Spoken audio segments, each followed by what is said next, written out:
2টা ডিম আর 2টা আলু আমি ভালো করে ধুয়ে নেব। যতক্ষণ পর্যন্ত চকচকে পানি না বের হবে ততক্ষণ পর্যন্ত আমি ধুতেই থাকবো, যাতে কোনো ধরনের ময়লা না থাকে।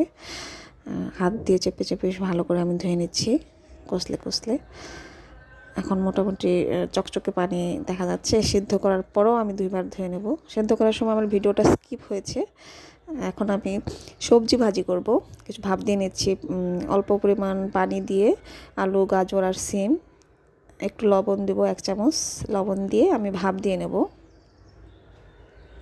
হ্যাঁ, তারপর ঢেকে দেব, কিছুক্ষণ ভাপ হতে থাকবে। এখন ডিম আলুটা আমি ছুলতে থাকবো।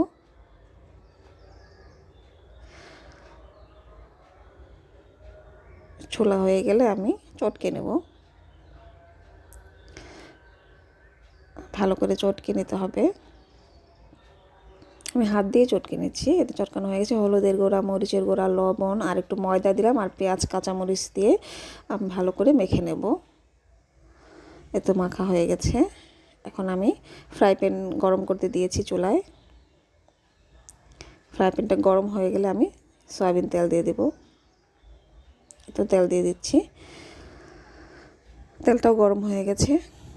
এখন আমি হাত দিয়ে চেপে চেপে গোল গোল করে বড়া ভেজে নেব।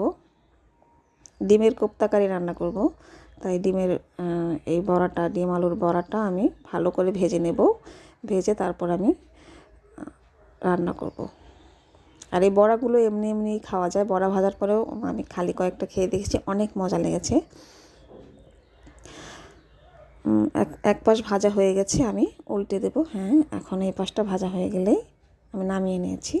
এদিকে মশলা রেডি করেছি, পেঁয়াজ ভেজে নিচ্ছি ভালো করে। পেঁয়াজ ভাজা হয়ে গেলে হলুদের গুঁড়া, মরিচের গুঁড়া, ধনিয়ার গুঁড়া, জিরার গুঁড়া, লবণ সব মিক্স করে নিয়েছি পানি দিয়ে। মিক্স করে আমি ঢেলে দিলাম। এখন আমি তেলের সাথে কষিয়ে নেব। ওইদিকে সবজিটা হয়ে গেছে। সবজিটা ভাপ হয়ে গেছে। পেঁয়াজ আর একটু দিয়েছি আমি কালো জিরা দিয়ে, আর একটু হলুদ দিয়ে আমি মিক্স করে নিচ্ছি। লবণ তো আমি আগেই দিয়েছি, আর লবণ দিব না। এখন হলুদটাও তেলে হালকা ভাজা হয়ে গেছে। এখন আমি দিয়ে দিচ্ছি সবজিটা। হলুদ দেওয়ার পর কিন্তু জালটা আস্তে রাখতে হবে, যাতে মশলাটা না পুড়ে যায়। এই জন্য তখন জালটা আমি কমিয়ে দিয়েছিলাম হলুদ দেওয়ার সময়, যাতে একটু হালকা ভাজা হয়।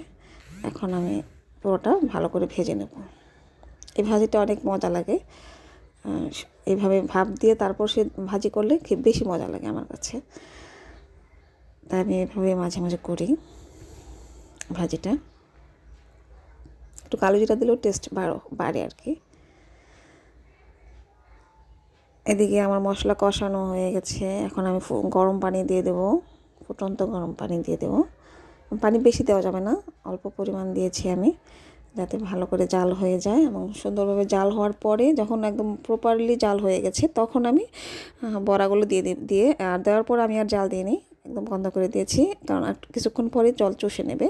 হয়ে গেল আমার ডিমের কোপ্তা কারি আর ভাজি।